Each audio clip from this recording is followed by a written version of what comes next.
আলাইকুম এভরিওয়ান, কেমন আছেন সবাই? আশা করি সবাই খুব ভালো আছেন। প্রায় 1 মাস পরে আমি আবার নতুন করে ভিডিও মেক করার সময় পেয়েছি। আসলে গত 1 মাস ধরে আমি অনেক বেশি ব্যস্ত ছিলাম। আমার থিসিসের ডাটা কালেকশন করতে আমাকে রাজশাহী যেতে হয়েছিল। তো সেই জন্য আমি আসলে অনেক ব্যস্ত ছিলাম বলেই আর কন্টিনিউ করতে পারছিলাম না ভিডিও করা। তো রাজশাহী থেকে এই সুন্দর জামাটা আমি নিয়ে এসেছিলাম সপুরা সিল্ক থেকে। তো ভাবলাম যে তাহলে আজকে পরা যায়। তো আজকে বিকালে আমি আর আমার মা একটু বিকালে ঘুরতে বের হয়েছিলাম। তো সেই জন্য টুকুটাকি একটু সাজুগুজু করার ট্রাই করছি আর কি।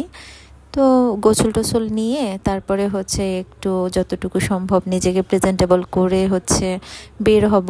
তো আমি আবার বের হওয়ার সময় বা রেডি হওয়ার সময় সবসময় গান শুনতে শুনতে রেডি হতে পছন্দ করি। তো এটা আমার একটা অনেক পছন্দের রিং, ভাবলাম যে আজকে পরি। আর আমি তো সবসময়ই হাতে ঘড়ি পরি, মানে এক হাতে আমার ঘড়ি না থাকলে হয়ই না, মনে হয় যে আমার সাজ কমপ্লিটই হচ্ছে না। তো এই তো আমি একটু নিজেকে দেখে বিকালে বের হলাম। আমার মা একটু ডাক্তারের কাছে গিয়েছিল, তো উনি ডিরেক্ট ওইখান থেকে রেস্টুরেন্টে চলে যাচ্ছিল, আর আমি একা একাই বের হয়েছি। তো আমার আরেকটা ভাই যে দেখছেন, ওর নাম আকাশ, আর আমি রেস্টুরেন্টে বসলাম, আর একটা কফি অর্ডার দিলাম। এই তো